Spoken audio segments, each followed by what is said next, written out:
Rajim. Bismillahirrahmanirrahim. Asyhadu an la ilaha illallah, asyhadu anna Muhammadar Rasulullah.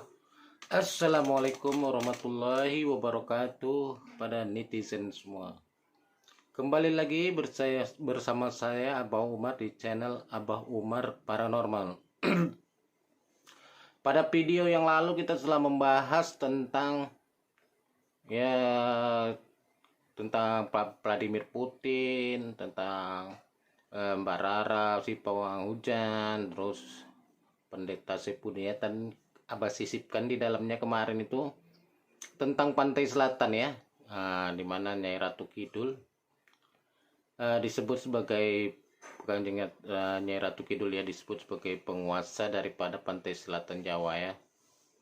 Jadi di sana kemarin kan udah Abah sebutkan bahwasannya Nyai Ratu Kidul itu murid daripada Nabi Khidir alaihissalam ya. Jadi waktu Nabi Khidir alaihissalam menjumpai Nyai Ratu Kidul, sebelum beliau menjadi Nyai Ratu Kidul, namanya Nabi Khidir itu berwujud seorang orang tua yang pendek, berjanggut panjang hingga ke tanah, dan memakai pakaian Jawa dan belangkon, dan menyebut dirinya Ki Cokro Panganutan. Jadi Ki Cokro Panutan ini atau yang sebenarnya adalah Nabi Khidir alaihissalam. Kemarin kita sudah bahas bahwasannya harta-harta si Qarun yang di zaman Nabi Musa yang ditenggelamkan oleh Allah ke dalam bumi itu sudah dipindahkan oleh Ki Cokro Panutan atau Nabi Khidir ke pantai selatan Jawa. Itu di abad ke-14 ya, dan di abad ke-14 juga harta-harta Nabi Sulaiman yang tenggelam ke bawah tanah sudah dipindahkan oleh Nabi Khidir alaihissalam ke pantai selatan Jawa. Jadi beliau mengajarkan ilmu kepada Nyai Ratu Kidul untuk menjaga daripada harta tersebut nanti yang akan digunakan oleh bangsa Indonesia. Jadi di pantai selatan sana tidak hanya tempat bermukim Nyai Ratu Kidul atau penguasa gaib pantai selatan, akan tetapi tempat dikumpulkannya harta-harta karun ya dari seluruh dunia dikumpulkan oleh Kanjeng Nabi Khidir alaihissalam di sana. Tentunya pasti ada sebabnya mengapa beliau diperintahkan Allah untuk mengumpulkan harta-harta karun di pantai selatan Pulau Jawa ya. Jadi perlu kita ketahui bahwasanya harta karun itu kan sampai sekarang dicari terutama oleh orang Amerika. Mereka bersusah payah keliling dunia dengan peralatan canggih, bahkan dari satelit ya, yang bisa menembus tanah bumi sampai kedalaman sekian ratus meter. Tapi mereka belum menemukan daripada harta si Qarun dan hartanya Nabi Sulaiman yang hilang di masa lampau. Karena memang semuanya di abad ke-14 sudah dipindahkan oleh Nabi Khidir alaihissalam ke pantai selatan Jawa. Dan itu walaupun mereka menggunakan peralatan canggih sekalipun, harta itu tidak akan bisa ditemukan walaupun sudah kita ketahui bahwasanya keberadaan harta itu ada di pantai selatan Jawa. Karena apa? Karena harta tadi digaibkan ya, jadi digaibkan oleh Nabi Khidir alaihissalam. Jadi mau dia pakai peralatan apapun tidak akan bisa terlihat. Walaupun sudah diketahui bahwasanya di sana tempatnya, tapi tetap aja nggak akan bisa ditemukan karena ini masalahnya bukan nyata. Jadi harta tadi digaibkan oleh Nabi Khidir alaihissalam dan nggak akan mungkin ditemukan kalau hanya menggunakan teknologi.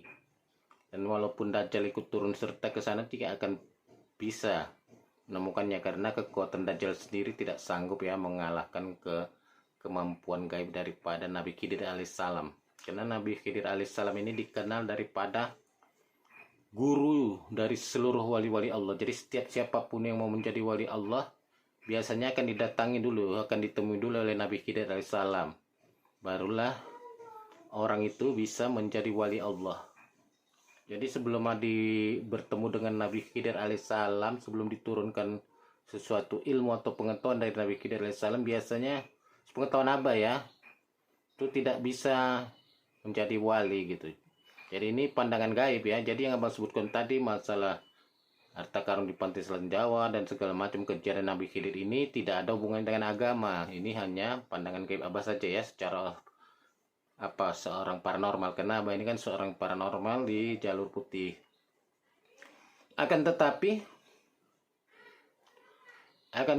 nanti harta ini baru bisa dikeluarkan, baru bisa didapatkan oleh bangsa Indonesia, atau mungkin ya tabirnya dibukakan oleh Nabi Khidir alaihissalam dengan atas izin Allah, setelah nanti bangsa Indonesia ini rasa mampu untuk mengelola tadi pada harta tersebut. Nah, jadi dirasa bangsa Indonesia mampu untuk mengelola harta tersebut, maka dibukakanlah tabir harta tadi nanti di selatan pantai, selatan Jawa ya, pantai selatan Jawa. Jadi bagaimana caranya supaya harta itu bisa dikeluarkan? Pertama, nanti bangsa Indonesia ini harus memang udah benar-benar mampu ya menghilangkan korupsi lah. Kita dapat pemimpin yang betul-betul luar biasa, yang bisa memberantas korupsi sampai ke akar-akarnya. Setelah nanti ya Nabi Khidir alaihissalam lah ya merasa yakin bahwa Indonesia sudah bisa mengelola harta sebanyak itu, tidak ada korupsi lagi, tidak ada apa namanya ya, penipuan-penipuan lah ya untuk mengeruk harta kekayaan daripada pemerintah tadi. Pemerintahnya sudah begitu cukup kuat untuk mengelola harta yang didapatkan tadi tanpa ada penyelewengan. Maka insya Allah nanti Nabi Khidir alaihissalam itu akan membukakan tabir harta karun yang ditimbun oleh Nabi Khidir alaihissalam itu di pantai selatan Jawa. Jadi sementara ini masih dikaitkan dan dijaga oleh Kanjeng Nyai Ratu Kidul ya, sebagai ya orang yang dipercayakan daripada Kanjeng Nabi Khidir alaihissalam untuk menjaga harta karun tersebut. Nah, tapi harta karun tersebut sudah ada dari abad ke-14 dan memang sudah berada di sana. Kita tinggal menunggu waktunya, dan kita sebagai bangsa Indonesia, kita harus merubahlah sikap kita ya.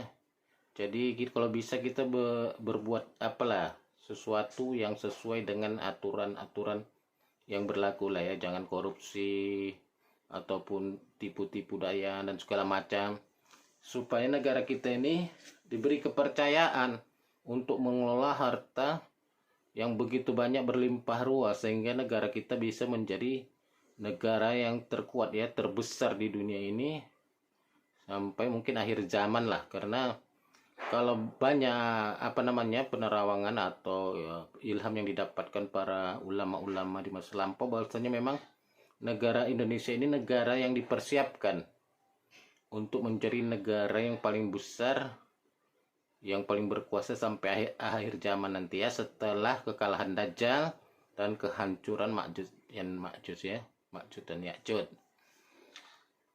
Jadi nanti masalah Ma'juj dan Ya'juj nanti kita bahas, Dajjal juga kita bahas, tapi sekarang ini kita bahas dulu tentang Indonesia tadi, tentang harta karun yang ada di pantai selatan Pulau Jawa. Dan perlu Abah sampaikan bahwasanya pada tahun 98 ya, 1998 ada kekuatan gaib yang mencabut 9 pasak bumi ya, paku bumi tanah Jawa. Jadi ada yang mencabut 9 paku bumi tanah Jawa, sehingga tanah Jawa dan Indonesia berimbas seluruhnya gonjang-ganjing pada tahun 1998 dan kejatuhan daripada Pak Harto ya sebagai pemimpin di masa itu. Dan pada akhir ini Abah lihat ada sekitar 2 minggu yang lalu, jadi 9 patok bumi ya, pasak bumi Pulau Jawa itu sudah ada yang memasangkannya kembali. Jadi beliau merasa bersalah ya. Jadi beliau merasa bersalah dan sekarang sudah dipasang sama beliau kembali. Tapi nanti efeknya bagaimana nanti ke depannya, nanti kita lihat dulu. Karena kalau pasak bumi ya, 9 pasak bumi Pulau Jawa ini terpasang, Indonesia nanti akan menjadi besar lagi, kuat lagi, disegani lagi gitu dia. Jadi ini baru 2 minggu terpasang, nanti kita lihat. Kemarin itu tahun 98 dicabut kekuatan pantai Jawa ini ya, kekuatan Kanjeng Ratu Kidul di selatan Jawa ini berkurang, bahkan kekuatannya beralih ke pantai utara Jawa, dikuasai oleh Dewi Lanjar. Tapi sekarang ini sudah berangsur-angsur kekuatan pantai selatan tuh kembali lagi. Dan nanti insya Allah kalau menurut penglihatan Abah nanti Indonesia ini nanti akan menjadi besar lagi ya, mungkin maju, dan kemungkinan nanti kita akan mendapatkan seorang pemimpin. Apakah Pak Jokowi ini nanti memperkeras daripada anti korupsi ini, memberantas semua koruptor dan segala macam hukuman berat terhadap koruptor, atau nanti mungkin orang yang sesudah Pak Jokowi, kita belum tahu ya. Tapi yang jelas yang jelas kita akan menemukan nanti ya, atau akan menjumpai lah ya pemimpin yang benar-benar luar biasa nanti untuk memberantas korupsi ini. Karena kalau nggak diberantas korupsi di Indonesia ini, kita kan tidak diberikan kepercayaan oleh Nabi Khidir untuk mengelola harta yang lebih besar lagi ya. Kalau hanya dari hasil-hasil alam kan udah berjalan. Tapi sebenarnya banyak lagi hasil alam Indonesia ya. Kalau menurut penanggungan Abah itu tambang-tambang emas saja banyak sekali yang belum dikelola oleh bangsa Indonesia ini, karena memang digaibkan. Jadi tambang-tambang emas saja banyak yang digaibkan. Jadi digaibkan dari daerah Sumatera itu banyak, sebagian di Kalimantan, Papua itu banyak tambang-tambang emas yang masih digaibkan. Jadi Indonesia ini kan memang, percaya nggak percaya, memang sangat kental ya nuansa gaibnya. Dan banyak kan ada juga kerajaan-kerajaan gaib seperti di Wentiran dan sebagainya macam. Jadi kita nggak bisa bilang nggak ada. Kalau di Indonesia ini nggak bisa disamakan dengan di luar negeri. Di Indonesia ini orang yang nggak percaya adanya kekuatan-kekuatan gaib, ya udah kena hancur nanti. Nah, seperti orang jualan, wah saya tidak percaya itu, semua itu nggak ada itu semua ya kan. Akhirnya apa? Jualannya dibantai orang ya, tumpur. Jadi di Indonesia ini nggak usah kita mengatakan nggak ada yang gaib itu. Nggak bisa seperti di luar negeri sana, di Amerika, di Eropa sana ya. Karena ini Indonesia, kekuatan gaib di sini memang besar dan paling besar di dunia, dan kekuatan gaib itu memang bekerja sampai sekarang karena banyak yang meyakininya. Jadi dia tetap hidup, tetap bekerja, dan nyata, terbukti, bisa dibuktikan dengan nyata. Jadi itu saja dulu sementara waktu yang bisa Abah sampaikan ya.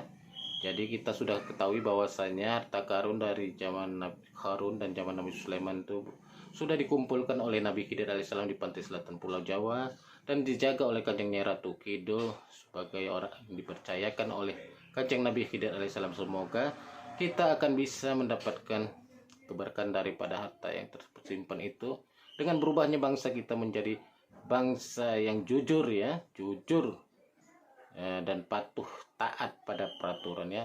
Insya Allah kita akan menjadi besar, lebih besar dari Amerika, Rusia, dan segala negara yang ada di dunia ini. Dan kita akan membangun tatanan kehidupan manusia yang lebih baik di muka bumi ini. Terima kasih atas perhatiannya. Abah ucapkan terima kasih. Abah undur diri. Assalamualaikum warahmatullahi wabarakatuh.